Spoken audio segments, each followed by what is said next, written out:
में रहे तो निश्चित रूप से पांडवों के जब खिलाफ जब हम युद्ध करेंगे तो भी वो कुछ नहीं बोलेंगे। इसी बात पे वो कॉन्फिडेंट है।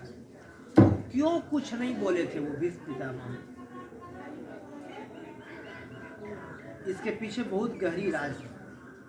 एक्चुअली जो भीष्म पितामह थे, जो महाभारत के युद्ध में दो लोग जैसे दिखते हैं वैसे हैं नहीं।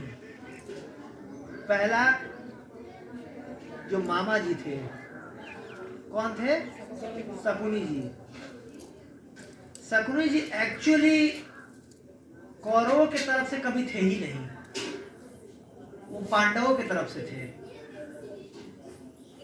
देखने में क्या लग रहा है कि कौरवों की तरफ से ये लड़ाई कर रहे हैं, सारा वो कर दुर्योधन को सिखा रहे हैं कि अभी ये करो वो करो, अभी विराट नरेश के यहाँ जाके छुपे हुए, जाके उनको ढूंढ निकालो, अज्ञातवास बढ़ जाएगा।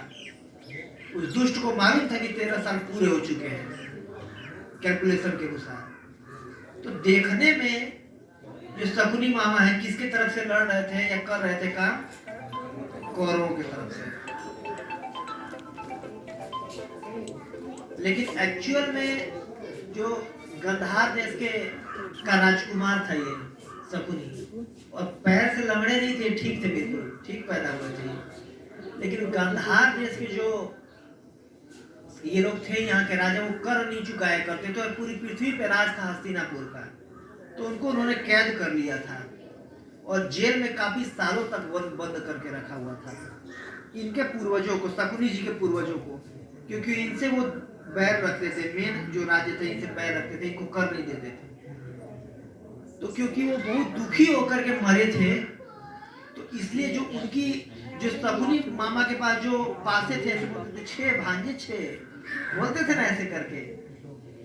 तो जो इनके पासे थे वो उनके पैरों के और रीढ़ के हड्डियों के बने हुए थे, इनके पूर्वजों के, और इनके मन के मुताबिक वो पासे चलते थे। किसके? शकुनी महाराज के मन के मुताबिक। तो आया ही हुआ था, वो अपनी बहन गंधार देश की रानी राजकुमारी थी गंधारी, अपनी बहन के साथ आया हुआ था इन लोगों को मिटाने के लिए। वो खानदान मिटा दूंगा इनका, मेरे पूर्वजों को इन्होंने कष्ट दिया है, एक एक करके इनको कष्ट दूंगा। बाप के सामने 100 बेटों को मरवाऊंगा और ये तड़प तड़प के मरेगा। बताइए, पूरे खानदान को कष्ट देने के लिए आया हुआ था वो। और पैर में खुद से वो मार लिया था चाकू कि जब तक लंगड़ूंगा देखूंगा तो मुझे याद रहेगा। ऐसा ना वहां जाके स्वर्ग में मैं भूल जाऊं, याद रहेगा मुझे कि इनको कष्ट देने के लिए मैं आया हूं। तो ऊपर से जो मामा श्री थे किसकी तरफ से थे?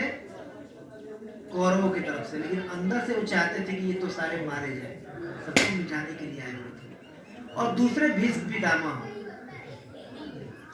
ये भी ऊपर से दिख रहे थे। बताओ, द्रौपदी का कच स्पर्श किया गया, साड़ी खींचा गया, उस समय बोल नहीं सकते थे। उस समय भी तो इनके पास ये वरदान था कि पृथ्वी पे कोई नहीं हरा सकता है। उस समय भी तो इनके पास वरदान था कि जब तक नहीं चाहे तब तक मारे नहीं जा सकते। क्यों कुछ नहीं बोले? प्रश्न आता है कि अगर इतने बड़े, कुछ लोग कहते हैं धर्मात्मा थे, अगर सच में धर्मात्मा होते तो एक सती स्त्री का को नग्न करने का प्रयास किया जा रहा था पूरे समाज के सामने, पूरे मतलब भरी सभा में, क्यों नहीं कुछ बोले? वो कृष्ण की इच्छा से कुछ नहीं बोले थे। एक्चुअली भीष्म पितामह न पांडवों की तरफ से लड़े थे न कौरवों की तरफ से लड़े थे, वो कृष्ण की तरफ से लड़े थे। और क्योंकि कृष्ण की इच्छा थी ये चुप रहे, इसलिए चुप रहे। और कहीं इनके कैरेक्टर सर्टिफिकेट पे कोई उंगली ना उठा दे, कोई ये नहीं कहे कि भीष्म पितामह ऐसा व्यक्ति था जीवन के आखिरी में इनकी सत्यता को, इनकी भक्ति को स्थापित करने के लिए कृष्ण, जो दुनिया के सम्राट थे, सबसे ज्यादा धर्मात्मा पुरुष थे, युधिष्ठिर महाराज को विविल्डर करके ला करके इनसे उपदेश करवाए हैं, भीष्म पितामह से उपदेश करवाए हैं, ताकि दुनिया जान जाए कि कितने बड़े भक्त थे भीष्म पितामह। दुनिया उनको एक विलन के रूप में ना देखे, एक शुद्ध भक्त के रूप में देखे। क्योंकि जो भीष्म पितामह है वो 12 महाजन में से एक है। 12 महाजन, इस ब्रह्मांड में ऐसे 12 लोग हैं जो भगवान के शुद्ध भक्त और भगवान को एज इट इज जानते हैं। इसका वर्णन आता है श्रीमद् भागवतम 6वें स्कंद के दूसरे चैप्टर में। यमराज अपने यमदूतों से बता रहे हैं, क्या है? स्वयं गुनारध शंभो कुमार कपिलो मनु प्रहलाद जनको भीष्मो बलि व्यासकी वयम। तो ये 12 पर्सनालिटीज हैं, 12 लोग हैं जो कि एज इट इज धर्म को जानते हैं, भगवान के शुद्ध भक्त और भगवान को जानते हैं। तो इन 12 लोगों में से एक है भीष्म पितामह भी। तो हर स्थिति में भगवान का शुद्ध भक्त भगवान की इच्छा जानता है। इसीलिए जो भीष्म देव थे वो चुप रहे थे, कुछ नहीं बोले थे जब द्रौपदी का कच्छ स्पर्श किया गया था। और भागवतम में आता है कि क्षतपुण्य लेसा, उसी समय जितने भी लोग बैठे हुए थे उस सभा में सबकी आयु और श्री खत्म कर दी गई थी। क्योंकि कोई भी पुरुष जब भगवान के भक्त का या कोई अगर सती स्त्री का अपमान करता है तो उसकी आयु और श्री नष्ट कर दी जाती है। अगर मेरी बहुत आयु भी है फिर भी अगर मैं कोई सती स्त्री को अगर वो करूंगा, उसके सतीत्व पे उंगली उठाऊंगा या सतीत्व पे कोई लांछन उठाऊंगा या उसके सतीत्व को हटाने का प्रयास करूंगा मैं उसके इच्छा के बिना, अनुमति के बिना, तो मेरी आयु और श्री नष्ट हो जाएगी। कोई व्यक्ति अगर ऐसा करता है और भगवान के शुद्ध भक्त का कोई अपमान करता है, वो उनसे द्वेष करता है या कष्ट देता है भगवान के भक्तों को, तो भी आयु और ऐश्वर्य नष्ट कर दिए जाते हैं। तो दुर्योधन एंड पार्टी थी, वो दोनों कार्य किए हुए थे। जो पांडव थे वो भगवान के शुद्ध भक्त थे और भगवान के शुद्ध भक्त को उन्होंने कष्ट दिया हुआ था। और जो द्रौपदी थी वो एक सती स्त्री थी और एक सती स्त्री को इन्होंने कष्ट दिया हुआ था। इसीलिए 100 भाई सहित जितने लोग उस सभा में बैठे हुए थे सबका आयु और श्री नष्ट कर दिया गया था। क्यों? ये भगवान की इच्छा थी। अगर द्रौपदी का वो नहीं हुआ होता, वो मेन कारण था महाभारत के होने का, तो महाभारत नहीं हुआ होता। और जिस कार्य से आए हुए थे भगवान श्री कृष्ण पृथ्वी पर से पृथ्वी के भार हल्का करने के लिए, जितने भी असुर हैं उनका विनाश करने के लिए, परित्राणाय साधूनाम विनाशाय च दुष्कृताम धर्म संस्थापनार्थाय संभवामि युगे युगे। मैं हर युग में प्रकट होता हूँ 3 कार्य करने के लिए। तो क्योंकि युग धर्म को स्थापित नहीं कर पाते भगवान, इस वजह से भगवान चाहते थे कि युद्ध हो और सारे लोग ये मारे जाएं। और अगर भीष्म पितामह अगर कुछ बोलते तो दुर्योधन को लग जाता कि अगर मैं युद्ध करूंगा तो मेरे दादाजी मेरा पक्ष नहीं लेंगे, और दादाजी ये पक्ष नहीं लेंगे तो उसको पता था कि जो अर्जुन को टक्कर देने वाले एकमात्र ये दादाजी है, बाकी कोई नहीं दुनिया में, कोई और हरा नहीं सकता है अर्जुन को। एक महान धनुर्धर इनके साथ थे कर्ण, लेकिन उनको पता था कि कर्ण को श्राप मिला हुआ है कि अपने आखिरी युद्ध में सारे विद्या ये भूल जाएंगे, तो ये तो जीत सकते नहीं है और मैं जीत सकता नहीं हूँ। तो एकमात्र ये जो मेरे दादाजी हैं वो अर्जुन को जीत सकते हैं, बाकी कोई नहीं जीत सकता है। और बिना अर्जुन के जीते युधिष्ठिर को मार नहीं सकते हैं। तो एकमात्र इनके बल पे ये फुदक रहा था। तो इसीलिए भगवान की इच्छा को अपनी इच्छा जान करके देखिए ये कितना बड़ा त्याग है एक्चुअली। अगर देखा जाए जैसे शुद्ध भक्तों की इच्छा होती है, मारो भी राखो भी जो इच्छा तुम्हार, शुद्ध भक्त प्रति तुम्हारा अधिकार, कि चाहे हे भगवान आप चाहे मारना चाहो, चाहे जिलाना चाहो, चाहे स्वर्ग में रखना चाहो, चाहे नरक में रखना चाहो, जो आपकी इच्छा वो करिए। मैं अपना जीवन हर परिस्थिति में आपको समर्पित कर दिया हूं, जैसे आपको रखना है हे कृष्ण रखिए। और इस चीज का एक बेहतरीन एग्जाम्पल भीष्म पितामह के जीवन में देखने को मिलता है।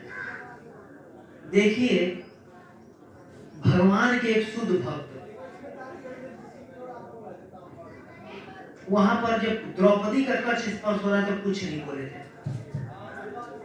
इसके चलते उनको पता था कि आने वाले समय में दुनिया मुझे गाली देगी, और आज भी हजारों लोग गाली देते हैं भीष्म पितामह को कि क्यों नहीं बोले थे उस सभा में जब वो बाल खींचा जा रहा था, उसको नग्न किया जा रहा था।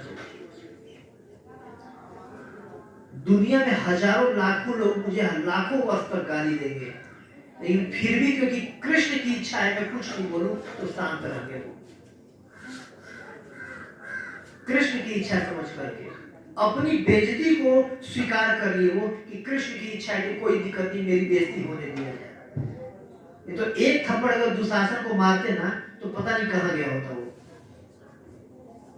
है कि नहीं। बताया था कि शुरू में बता दिया कि इनके पास दो बल थे, ना इनको कोई हरा सकता था ना इनको कोई मार सकता था, लेकिन फिर भी चुप रह गए भगवान की इच्छा को सोच करके कि कृष्ण ये चाहते हैं, क्योंकि भगवान के शुद्ध भक्त पारा महाजन है, भले दुनिया वाले मेरे को गाली दे। और दूसरा जो कारण था, क्योंकि उनको पता था कि जो द्रौपदी है भगवान की शुद्ध भक्त है, जो पांडव है भगवान के शुद्ध भक्त हैं, इनके साथ भगवान कभी भी गलत नहीं होने देंगे, इनके साथ इनको हारने नहीं देंगे भगवान। उनको पूरा भगवान के प्लान पर भरोसा था कि आ करके अभी जो द्रौपदी चिल्लाएगी भगवान को, हे द्वारकानाथ हे गोविंद, उसी समय आकर के भगवान रक्षा करेंगे। तो भगवान के भक्त वत्सलता का गुण दुनिया को दिखाने के लिए कुछ नहीं बोले थे भीष्म पितामह कि भगवान आएंगे द्रौपदी की रक्षा करने के लिए, और जब ये चीज दुनिया वाले देखेंगे तो भगवान पर दुनिया का ट्रस्ट बढ़ेगा, ताकि आने वाले युगों में भी, आने वाले समय में भी जब किसी के जीवन में कोई कष्ट आएगा तो लोग भगवान के शरण में जाया करेंगे, लोग भगवान को पुकारेंगे, लोग भगवान को शरणागत वत्सल के रूप में पुकारेंगे, और भगवान के शरणागत वत्सलता का गुण प्रदर्शित होगा इस लीला से। ये जानते हुए कुछ नहीं बोला था भीष्म पितामह ने। एक्चुअल में भीष्म पितामह किसकी तरफ से लड़ रहे थे? पांडवों की तरफ से, और आखिरी में वो बोले हैं भगवान से कि हे भगवान, मैं कौरवों की तरफ से लड़ रहा था, लेकिन क्योंकि आप मेरे हृदय में बैठे हुए थे, आपको मालूम था सब कुछ, भले मैं आप पे तीर मार रहा था, आपका कवच तोड़ दिया था, इसे बोलेंगे उस श्लोक में, में हता गता, लेकिन एक एक ऊपर से देखने में क्योंकि लग रहा था कि मैं अधर्म की तरफ से लड़ रहा हूं, लेकिन आपको पता था कि मैं आपकी इच्छा के अनुसार अधर्म की तरफ से लड़े थे। भगवान दिखाना चाहते थे भीष्म पितामह के माध्यम से दुनिया को कि चाहे आप कितने भी बड़े बलवान हो, चाहे आप कितने भी बड़े धर्मात्मा हो, चाहे कितने बड़े यशस्वी हो, अगर आप अधर्म का पक्ष लोगे तो आप मारे जाओगे, आप जीतोगे नहीं। भीष्म पितामह के माध्यम से भगवान दुनिया को ये दिखाना चाहते थे कि चाहे कितने भी बड़े बलवान हो आप, दुनिया में सबसे बड़े बलवान थे भीष्म पितामह, दुनिया में सबसे बड़े धर्मात्मा थे भीष्म पितामह। ये अष्टवसु है, ये ध्यो है पिछले जन्म में, और सारे जो अष्टवसु के समय में जो ये थे, मतलब वसुओं में सर्वश्रेष्ठ वसु हैं, और सारा ज्ञान भी वसुओं का था, इनको सारा बल भी था, ऊपर से इतने सारे वरदान थे, क्योंकि फिर भी अगर आप अधर्म की तरफ से लड़ोगे मारे जाओगे। ये दुनिया को दिखाना चाहते थे भगवान, और दुनिया को दिखाने में अपने भक्त को इस्तेमाल कर रहे थे भगवान। जैसे कोई सास होती है, अपने बहू को अगर कुछ सिखाना होता है तो अपने बेटी के माध्यम से सिखाती है, बेटी को डांटती है, तुम्हें तमीज नहीं है कितने बजे उठना चाहिए, 8 बजे सो करके उठ रही हो, ये उठने का टाइम है, अपने बेटी को डांटती है, बहू को सुना करके कि बहू सीख जाए। कि 8 बजे उठने का टाइम नहीं होता है, अपनी बेटी को डांटती है, सर पे तुम्हें पल्लू नहीं रखना चाहिए, ऐसे साड़ी खोल करके चलती हो तुम, कोई तमीज लिहाज नहीं है, तुम ससुराल में जाओगी क्या कहेंगे लोग, बेइज्जती करा दोगी तुम ससुराल वालों का। ये किसको सिखा रही होती है सास? बहू को। किसको डांट के? बेटी को। वैसे ही भगवान करते हैं, अपने शुद्ध भक्तों का इस्तेमाल करते हैं दुनिया को दिखाने के लिए, अपने शुद्ध भक्तों के जीवन में कष्ट देते हैं दुनिया को सिखाने के लिए। भीष्म पितामह ये भी बोलेंगे, युधिष्ठिर महाराज को बोले हैं, अहो कष्टम अहो अन्यायम तद यूयम धर्मनंदनम जीवितम न रहति क्लेशम धर्म विप्र अच्युताश्रयः। अहो कष्टम अहो अन्यायम, कि कितने कष्ट आए आपके जीवन में, कितना अन्याय हुआ। तद यूयम धर्मनंदनम, आप साक्षात धर्म के नंदन थे।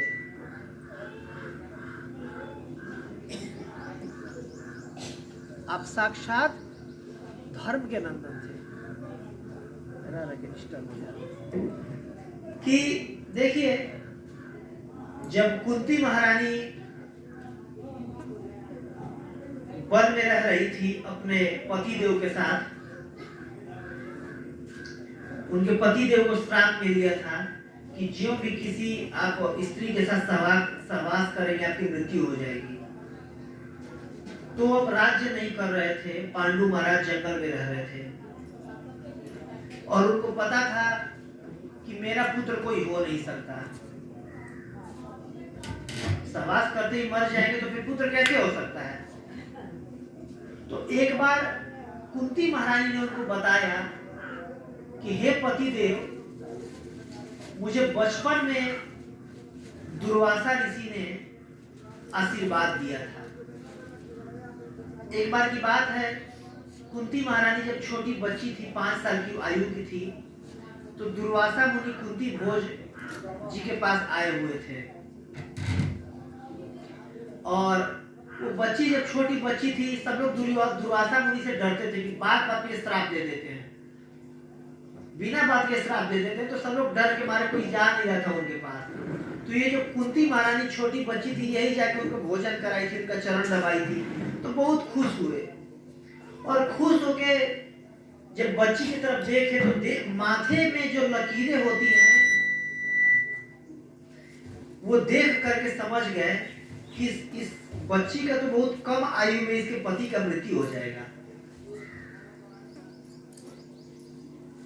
तो बोले कि देखो बेटी, मैं तुम्हें एक आशीर्वाद देना चाहता हूं, तुम किसी भी देवता का आह्वान करोगी तो उनसे तुम किसी भी देवता का आह्वान करके पुत्र प्राप्ति कर सकती हो।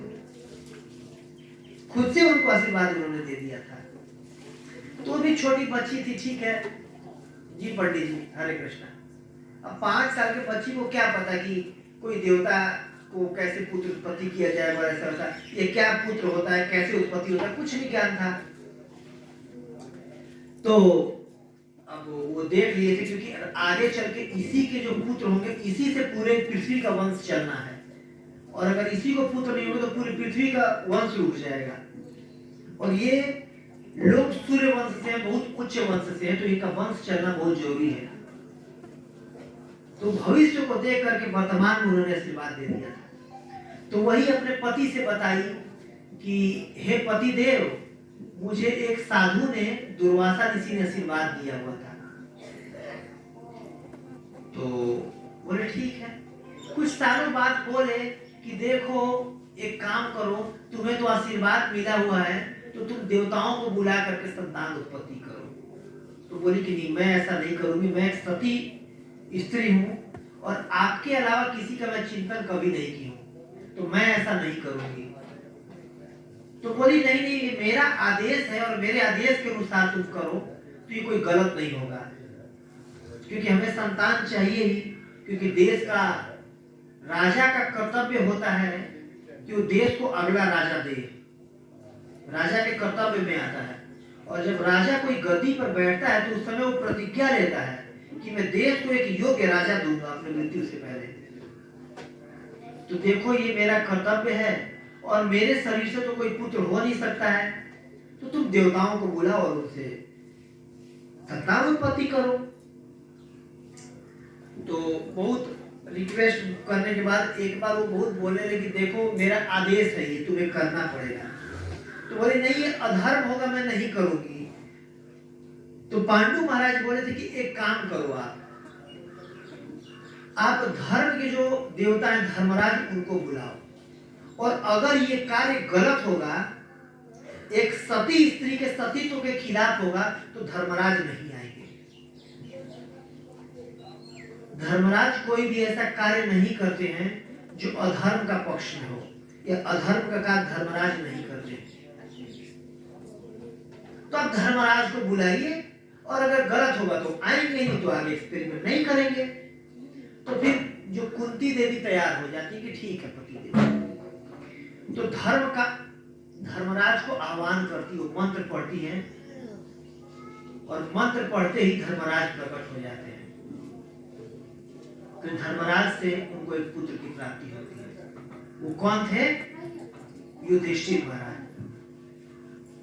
तो कुछ दिनों बाद पांडु महाराज दोबारा बोले, देखो मतलब ये कार्य गलत नहीं है, और कोई भी स्त्री अगर एक पुत्र वाली हो या 2 पुत्र वाली भी हो तो उसको बांझ कहा जाता है। कम से कम 2 से ज्यादा पुत्र होना चाहिए। इसीलिए एक बार और आप बुलाओ, और इस बार आप सबसे जो बलवान देवता हैं वायुदेव, उनको बुलाओ। तो कुंती महारानी आह्वान करती है वायुदेव का, वायुदेव प्रकट हो जाते हैं, फिर वायुदेव से एक संतान होती है। इसके बाद फिर कुछ दिनों बाद पांडु महाराज दोबारा बोलते हैं कि देखो कम से कम 2 से ज्यादा तो पुत्र होना चाहिए, एक बार और बुलाओ। तो बोलती नहीं नहीं नहीं, नहीं अब नहीं बुलाओ। बोले एक बार और बुलाओ। तो इस बार किसको बुलाओ? इस बार जो देवताओं के राजा हैं इंद्र को बुलाओ। तो इंद्र का आह्वान करती है, इंद्र देवता का। तो भगवान इंद्र प्रकट होते हैं, और उनसे जो पुत्र होते हैं कौन होते हैं? अर्जुन। समस्त धनुर्धारियों में सर्वश्रेष्ठ है इंद्र, और इंद्र के पुत्र होते हैं अर्जुन। तो इनके 3 पुत्र, और जो दूसरे इनके माद्री होती है ना, दूसरी पत्नी, उनके कोई पुत्र नहीं। तो वो अपने पति से बोलती है, देखिए पति देव, मैं भी आपकी पत्नी हूँ, और जो कुंती है वो मेरी सौत है, उसको पुत्र हो गया, मुझे नहीं होगा, तो मुझे देखिए आप प्रेम नहीं करेंगे।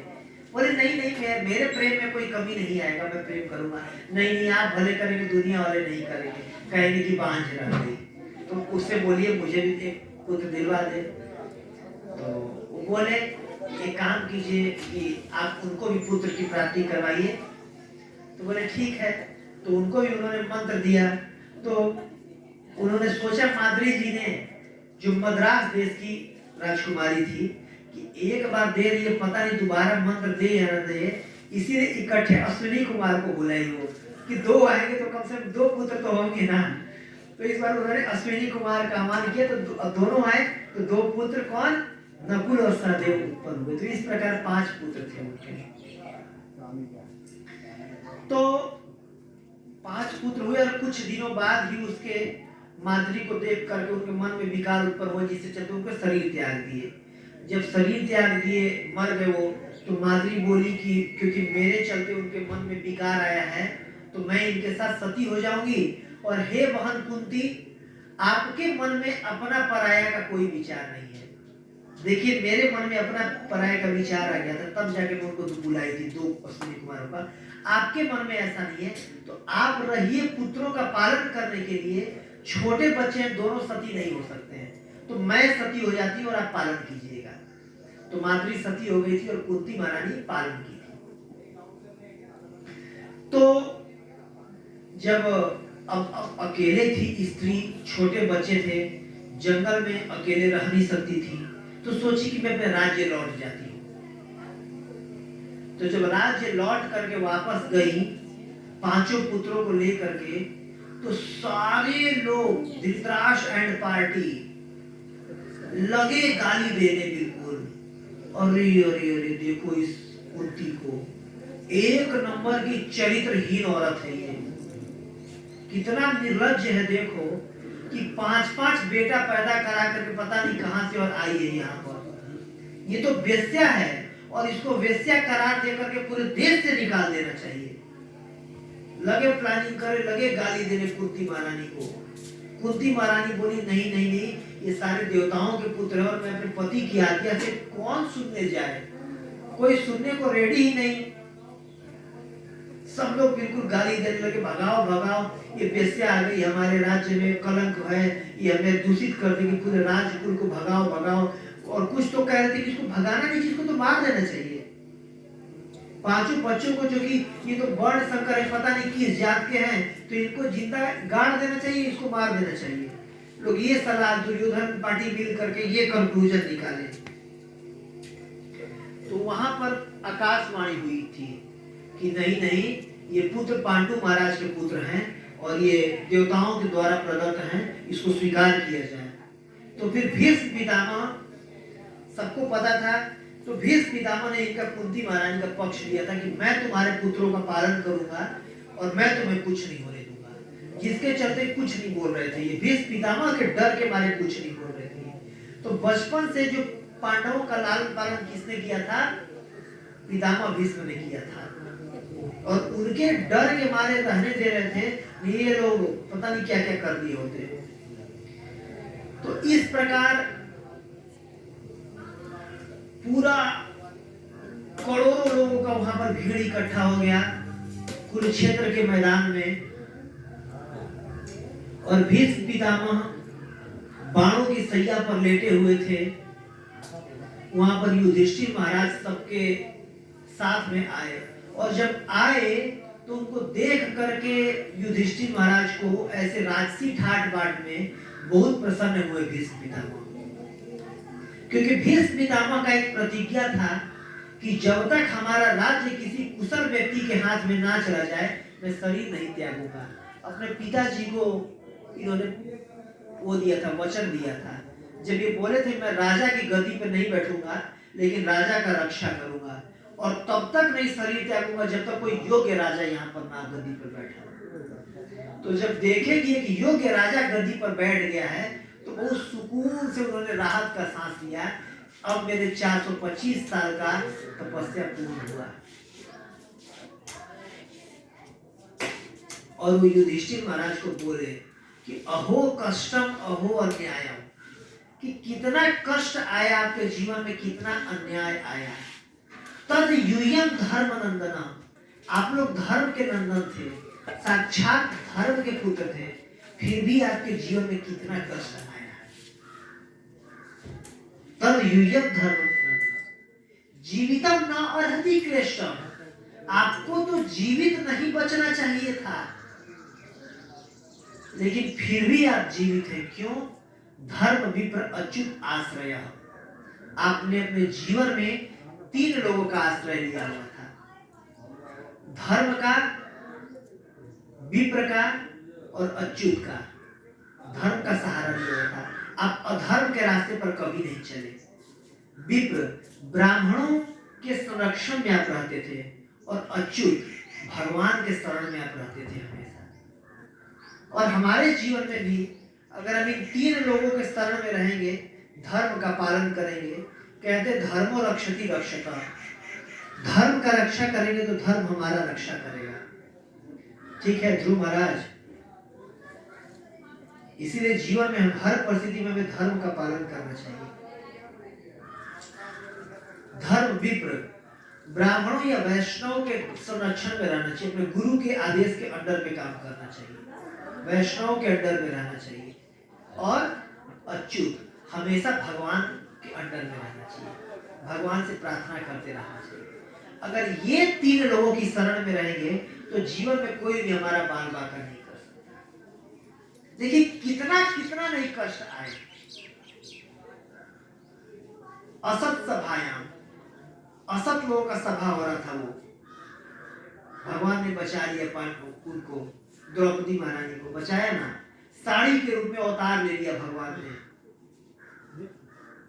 साड़ी के रूप में अवतार। एक बचपन में पढ़ना था कि जब दुशासन बिल्कुल खींचते खींचते खींचते खींचते थक गया, जब बिल्कुल उनके मुंह से बिल्कुल फेर निकलने लगा, तो उसमें कहता है कि साड़ी बीच नारी है कि नारी बीच साड़ी है, साड़ी है कि नारी है कि नारी है कि साड़ी है कि नहीं?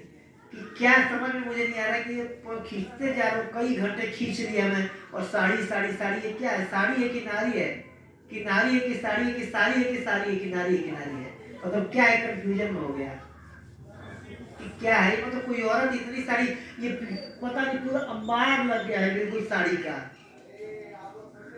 दो चार मतलब कुंटल साड़ी अंबार लग गया है, और मैं खींच रहा हूँ, सुबह से खींच ही रहा हूँ, अभी तक साड़ी नहीं खत्म हो रहा है। भगवान आकर के वहां पर साड़ी के रूप में अवतार लेकर के, और वहां पर द्रौपदी महारानी के उसमें लिपट लगे थे भगवान। भगवान देखिए परम शुद्ध है, कहते हैं ना ओम शुद्धम, मतलब परम शुद्ध है भगवान, भगवान से शुद्ध कोई थोड़ी ना है। फिर भी, और जब कोई भी स्त्री होती है राजस्वरा इस कंडीशन में तो अशुद्ध मानी जाती है, लेकिन फिर भी आकर के भगवान जो परम शुद्ध है उनके शरीर को लिपट लिए थे, ये नहीं देखे थे कि मैं अशुद्ध हो जाऊंगा। ये भगवान का भक्त वत्सलता है, भगवान ने रक्षा किया। जब रक्षा गृह में भेजा गया था, दुर्योधन पार्टी मिल करके प्लान किए थे कि बस एक बार बोले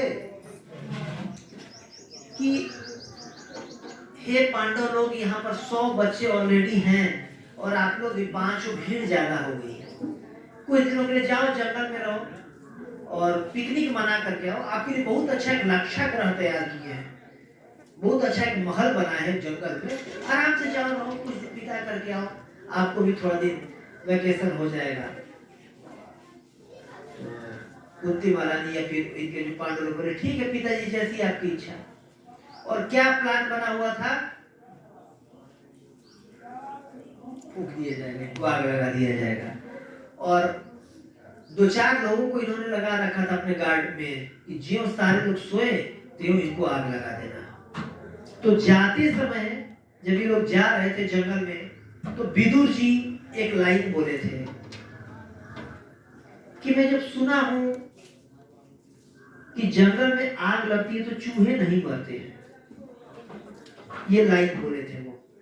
और इसी से युधिष्ठिर महाराज, ये भी राजर्षि है भाई, राज परिवार में कूटनीति के तो ये भी है ही, राजाओं को, बच्चों को तो कूटनीति सिखाई जाती है। समझ गए कि हमें क्यों भेजा जा रहा है, और समझ गए कि चूहे नहीं मरते हैं का मतलब क्या हुआ। जब वन में आग लगती है तो चूहे नहीं मरते हैं, वो बिल में घुस के दूसरी जगह निकल जाते हैं।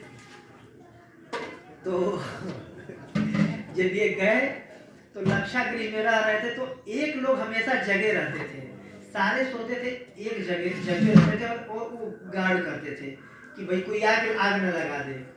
तो कई दिन हो गया, 6 महीने हो गए, तो बोले कि एक दिन प्लानिंग करके सारे लोग बैठे थे, बोले थे कि देखो हमेशा रोज रोज एक रात सबको जगना पड़ता है, आज नहीं कल वो आग लगाएंगे, इसीलिए हमें भेजे हैं, है कि नहीं? और जो महल बना हुआ था वो लाख के वृक्ष का महल बना था। जैसे आप जंगल के ऊपर जाएंगे ना, गंगोत्री या यमुनोत्री की तरफ, कोई गया है तो उधर जो वृक्ष होता है वो कच्चा वृक्ष में आग लग जाता है, कच्ची लकड़ी में आग लग जाती है, ऐसा वृक्ष होता है, दशांग वगैरह उसी वृक्ष का बनता है। तो आज निकल इनको आग लगाना ही, हमें मारने भूनने के लिए हमें भेजे हैं यहाँ पर, तो क्यों ना हम खुद ही आग लगा लेते हैं। तो भीम क्या किए, भीम एक हाथ पे 2 भाइयों को और एक हाथ पे 2 भाइयों को, एक को एक हाथ पे, एक को दूसरे हाथ पे, एक को एक कंधे पे, दूसरे को दूसरे कंधे पे, और माता को पीठ पे चढ़ा करके और भागे बिल्कुल सुरंग के रास्ते से, सुरंग बना करके सुरंग के रास्ते से सारा आग लगा करके सुरंग के रास्ते से भाग गए थे। और संजोग से वहां पर एक भीलनी 5 पुत्रों के साथ सो रही थी उस सामने, और गलती से वो जल गई थी। तो अगले दिन जब पूरा हल्ला हो गया, न्यूज़पेपर में निकला आज की ताजा खबर, कुंती मारी गई 5 पुत्रों के साथ। जब सब लोग जाके परीक्षण किए तो सच में एक भीलनी अपने 5 पुत्रों के साथ मरी हुई थी, तो सबको कंफर्म हो गया कि हाँ अब तो पक्का मर गई है। और सब लोग लगे रोने, नौटंकी करने, हाय हाय। धृतराष्ट्र महाराज रो रहे थे, भाई पांडु को मैं क्या मुंह दिखाऊंगा, उनके भाई की रक्षा नहीं कर पाया।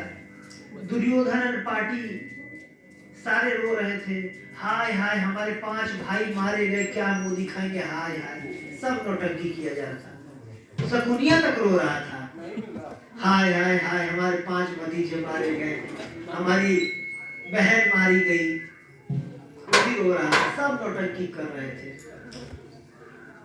और एक लोग जेनविन में रो रहे थे, भीष्म पितामह, लेकिन उनको भरोसा था कि ऐसा कैसे हो सकता है कि कृष्ण उनको मरने देंगे। और विदुर जी को मालूम था कि वो मरे नहीं है, जो मेरे फॉर्मूला बताए थे वो निकल गए। तो भीष्म पितामह को भरोसा था कि कृष्ण मरने नहीं देंगे, और विदुर जी को मालूम था, और बस ये पूरे राज्य में बस ये 2 ही इनके शुभ मित्र थे, बाकी सारे तो दुश्मन ही बने हुए थे। तो अब ये उस लक्षागृह से बचे थे, और असत सभाया, और वनवास में एक बार की बात है, सारे जो भीम थे बहुत बलवान थे, तो सारे भाइयों को खूब मारा करते थे। इनके दुर्योधन पार्टी 100 मिल करके डरते थे भीम से, उठा उठा के पटका करते थे। तो एक समय की बात, ये सारे प्लानिंग बना के भीम को बहुत मीठा पसंद था, तो दुर्योधन पार्टी खीर बना करके लेके गए और बोले कि हे भाई चलो अखाड़ा लड़ते हैं, दंगल करते हैं, और जो जीतेगा उसको ये खीर दिया जाएगा। किसको नहीं मालूम था कि कौन जीतेगा। मैं तो एक तरफा था कि भीम जीतेंगे जीतेंगे। अब 100 को जब मिल करके लड़ते थे, अकेले पड़ते तो एक एक करके कहां से जीत सकते थे। बोले कोई दिक्कत नहीं, जो जीतेगा उसको एक खीर दिया जाएगा। तो भीम ने सबको उठा के पटका, तो खीर, और खीर में क्या मिला हुआ था, कालकूट नामक जहर मिला हुआ था, जिसके गंध से लोग मर जाते हैं, पीने के बाद तो पता नहीं क्या हाल हो। तो उन्होंने जहर पी लिया, वो पूरा हांडी उठाए और एक बार में पी गए। ज्यादा खाते थे और ज्यादा काम करते थे, 2 गुण उसमें था, इसीलिए विकोदर बोला गया है गीता में, भीम को, भगवत गीता में। और पी करके लगे उनको जब भाई आने, और वहीं पर बेहोश हो गए। जब बेहोश हो गए तो किसी को पता भी ना चले, कि भाई राज्य को मालूम चल जाएगा कि इन्होंने जहर खा लिया है, राज्य वैद्य तो बता देगा जहर खाए तो पकड़ा जाएंगे हम लोग। तो उठा करके पानी में फेंक दिए कि वहीं पर मछली वछली खा जाएगी, पता ही नहीं चलेगा कहाँ चला गया। तो एक कहानी को मैं शॉर्ट में कर रहा हूँ कि किस प्रकार भीम उसी के रास्ते से नागलोक चले गए। नागलोक में जितने नाग काटना शुरू किए, तो देखो जहर को जहर से ही काटा जाता है कि नहीं। अगर किसी को कैंसर हो जाता है तो जो उसमें डॉट देते हैं तो सांप का जहर ही देते हैं ताकि जहर को खत्म करे, है कि नहीं। तो सांप लोग जहर को काटना शुरू किए और जहर से जहर कट करके ठीक हो गए भीम। और जब ठीक हो गए तो लगे मारने सारे सांपों को ही, 2 सांपों को आपस में लड़ा करके ऐसे मार देते थे। तो सारे नाग मिलकर वासुकी जी को बोले पता नहीं कहां से एक लड़का आ गया नागलोक में, सारे सांपों को मार रहा है, बिल्कुल पकड़ पकड़ के घुमा घुमा के फेंक रहा, इतनी बलवान थी। बोले बुलाओ बुलाओ पकड़ के लाओ। तो गए वासुकी जी को और सारे लोगों को पकड़ करके ले गए। जब वासुकी जी के सामने उनको पेश किया गया तो जो वासुकी जी के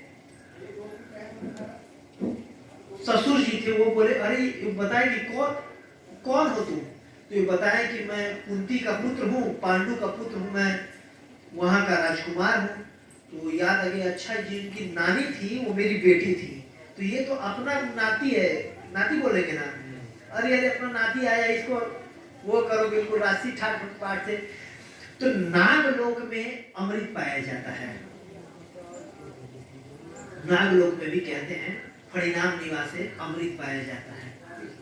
तो कहा जाता है कि 5 जगह पे अमृत पाया जाता है। क्या एक श्लोक आता है कि क्षारम क्षयम पति मृतम गर्लम पतंतम, वो सुंदर श्लोक है कि अमृत कहाँ पाया जाता है, कवय बदलते 5 जगह पर पाया जाता है, बधु मुखे और गर्लम, याद नहीं आ रहा है। तो वहां पर क्या किया गया कि भाई इसको अमृत पिलाओ। तो घड़े में कुंड बना करके अमृत दिए और भीम ज्यादा भोजन करते थे, 8 कुंड पी गए। अमृत को, और एक कुंड पे 1000 हाथियों का बल आ रहा था, और 2 पैरे से था बचपन से ही, तो 10,000 हाथी का बल हो गया भीम का, और बिल्कुल सजा धजा के दोबारा इनको वापस वहां से भेजा गया। तो वहां पर रक्षा हो गया भगवान की कृपा से। तो वही भीष्म पितामह इनको बता रहे हैं कि आपके जीवन में इतना कष्ट आ रहा था कि आप लोग मर चुके होते, लेकिन 3 लोगों का वो शरण लिए होते जिसके चलते आपको कुछ नहीं हुआ। तो अब ये बोल करके बोले कि हे कृष्ण, अब आप मेरे पे कृपा करने के लिए आए हो और मुझे आशीर्वाद दो कि आपके प्रेजेंस में मैं शरीर त्यागूं। तो जब ज्यों ये बोले तो भगवान उनको इशारा किए भीष्म पितामह युधिष्ठिर महाराज को, अरे जाके पूछ लो तो शरीर त्यागने वाले हैं ये। तो भगवान के प्रोत्साहित करने पर जो भीष्म पितामह थे उनसे प्रश्न पूछे युधिष्ठिर महाराज ने, राज धर्म, कुल धर्म, स्त्री धर्म, न्याय के बारे में, राजनीति के बारे में, और सब कुछ पूछे, और सब कुछ का इन्होंने उनको ज्ञान दिया था, कुछ का समास में, कुछ का विस्तार में, कुछ का विस्तार करके छोटा करके, और जितने भगवान ने गीता का ज्ञान दिया उससे कई गुना ज्यादा। मतलब संसार में इतना बड़ा प्रवचन किसी का नहीं जितना भीष्म पितामह ने किया है युधिष्ठिर महाराज के सामने, और कहां पर, मृत्यु के शैया पर लेट करके। सोचिए कितना ज्यादा कष्ट हो रहा होगा। कल सरेंद्र को बोल रहे थे कि किसी के शरीर में एक कांटा चुभता है तो कितना दर्द होता है कि नहीं? तो किसी के शरीर में जब 1-1 इंच पे बिल्कुल शरीर नहीं दिख रहा था, इतने जगह तीर मारे हुए थे उन्होंने, है कि नहीं? 1-1 बूंद शरीर का खून निकल चुका था, और उस समय भी उनका दिमाग कितना स्थिर था। देखिए, ये दिखाने के लिए एक शुद्ध भक्त का क्या गुण होता है। हर परिस्थिति में वो कृष्ण पे आश्रित रहता है, उसका मन स्थिर होता है। ये दिखाने के लिए युधिष्ठिर महाराज ने भगवान से प्रश्न पूछा है भगवान ने, और उनको खूब अच्छे से उत्तर दिया। और उत्तर देने के बाद भगवान से उन्होंने प्रार्थना की, युधिष्ठिर भीष्म पितामह ने, हे भगवान, मैं जीवन भर वही किया हूं जो आपकी इच्छा नहीं थी।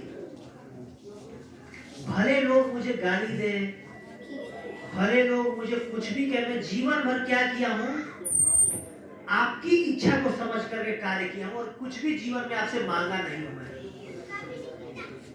425 साल में हो चुका हूं यहाँ पर, और आज तक कुछ भी आपसे मांगा नहीं हूं, और सब कुछ किया हूं आपकी इच्छा को अपनी इच्छा मान करके। आज जीवन के आखिरी में मैं एक आदेश देता हूं आपको। प्रार्थना नहीं किए, आदेश दिए हैं। क्या आदेश दिए हैं? कि आप तब तक खड़ा होकर के मेरे सामने और मुस्कुराते रहिए जब तक मैं इस शरीर को त्याग नहीं करूं। और एक शुद्ध भक्त का अगर जीवन भर कोई अगर भक्ति किए रहेगा, जैसे कि एक भागवत में श्लोक आता है, ये आखिरी प्रसंग, इसके बाद मैं खत्म करूंगा। श्रीमद् भागवतम 10वें स्कंद के 14वें अध्याय के 8वें अध्याय के 14 नंबर श्लोक में आता है, तत्ते अनुकंपा सुमेक्षमाणो भुंजाने वात्मा कृतम विपाकम हृदवाद वपुर्भि विदधा नमस्ते जीवेत मुक्ति पदे सदाय भाग। कि उस व्यक्ति का मुक्ति पे अधिकार हो जाता है, ब्रह्मा जी बता रहे हैं। देखिए, हम सब मुक्ति प्राप्त करना चाहते हैं, भक्ति प्राप्त करना चाहते हैं, है कि नहीं? जीवन का यही लक्ष्य है। एक उपाय है, भागवत में बताया गया है, जिस उपाय को करने से मुक्ति पे अधिकार हो जाता है उस भक्त का। जैसे कि एक पुत्र के जीवित रहने मात्र से ही पिता के संपत्ति पे पुत्र का अधिकार हो जाता है। गवर्नमेंट भी उसी के नाम कर देती है जमीन को, है कि नहीं? पिता के जाने पर पुत्र के नाम पे स्वतः अधिकार हो जाता है पुत्र का। जो भी इनकी संपत्ति है ध्रुव महाराज पर, ध्रुव महाराज का अधिकार हो जाएगा। खुश हो रहे ध्रुव महाराज। वैसे ही 3 काम अगर कोई करेगा तो उसको मुक्ति पर अधिकार हो जाएगा। जैसे भीष्म पितामह जीवन के आखिरी में बोल रहे हैं कि हे भगवान, आप तब तक खड़ा रहिए जब तक मैं शरीर ना त्याग दूं। वैसे जीवन के आखिरी में अधिकार हो जाए। क्या करेंगे? तत्ते अनुकंपा सुसुमिक्षमाणो, तत्ते अनुकंपा, प्रार्थना करते रहे कि हे कृष्ण, मुझे पूरा भरोसा है कि एक ना एक दिन आप मेरे पे जरूर कृपा करेंगे। मतलब भगवान के अनुकंपा के लिए प्रार्थना करते रहना, सत्य अनुकंपा, भगवान के दया के लिए प्रार्थना करना और उम्मीद करते रहना। शुद्ध भक्त का एक लक्षण होता है आशानुबद्ध, हमेशा उसको आशा रहता है कि एक न एक दिन भगवान मेरे पे कृपा जरूर करेंगे। भले मैं कितना भी बड़ा पापी हूँ, भले मैं अपने मेहनत से अपने पाप को खत्म नहीं कर सकता, लेकिन कृष्ण इतने कृपालु हैं, भगवान इतने कृपालु हैं कि एक न एक दिन में जरूर मेरे पे कृपा करेंगे। और मेरा इतना बड़ा पाप नहीं है जितनी बड़ी भगवान की कृपा है। अगर ये उम्मीद करते हुए कोई जिए और जीते हुए 3 कार्य करे, तत्ते अनुकंपा सुसुमिक्षमाणो, भुंजान एवात्म कृतं विपाको। भुंजान भोगे एवं आत्मा, अपने द्वारा कृतम किए हुए कार्यों को, विपाकम बुरे कार्यों को। हमारे जीवन में कष्ट क्यों आता है? हमारे पाप कर्मों के चलते। तो जो भी इस जन्म में या पिछले जन्म में हम पाप किए हैं, उसके चलते जो भी कष्ट आ रहा है उसको ये सोच करके भोगे, मतलब कष्ट को सहन कर ले कि ठीक है मेरे कर्मों के चलते आ रहा है।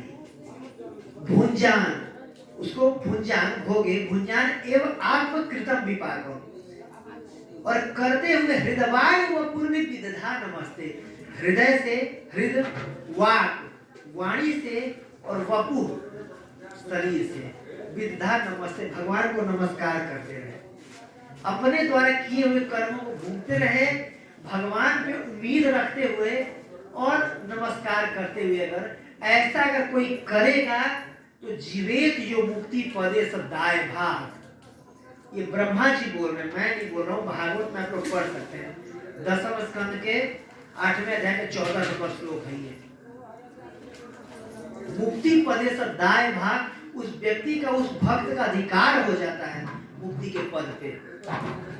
वैसे यहाँ पर जीवन भर भगवान की इच्छा के अनुसार किए हुए थे भीष्म पितामह कार्य, इसीलिए भीष्म पितामह पर का अधिकार था भगवान से बोलने का कि हे कृष्ण, आप प्लीज तब तक खड़ा रहिए, मुस्कुराते रहिए, मुझे देखते रहिए जब तक मैं अपना शरीर न त्याग दूं।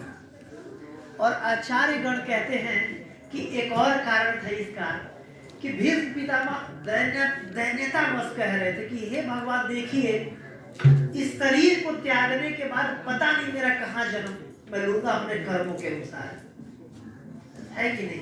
पता नहीं कहाँ जाऊंगा, किस योनि में जाऊंगा, और पता नहीं उस योनि में आपके जैसे सुंदर साक्षात भगवान का दर्शन होगा कि हो नहीं होगा। पता नहीं उस धराधाम पे तब आप रहेंगे कि नहीं रहेंगे। पता नहीं इन आंखों का इतना सौभाग्य होगा कि नहीं होगा कि आपका दर्शन मिल सके। और क्योंकि मैं शरीर त्याग रहा हूं, तो जब तक और जितना भी मेरे पे समय बचा हुआ है, मैं आपको देखते हुए शरीर त्यागना चाहता हूं। क्योंकि कल मैं बताया अखिलार्थ लाभम, ये आंखों का सबसे बड़ा लाभ है कि ठाकुर जी का दर्शन किया जाए।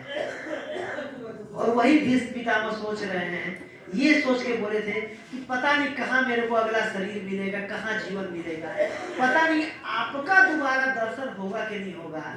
इसीलिए हे भगवान, इस शरीर में जब तक मैं हूँ तब तक प्लीज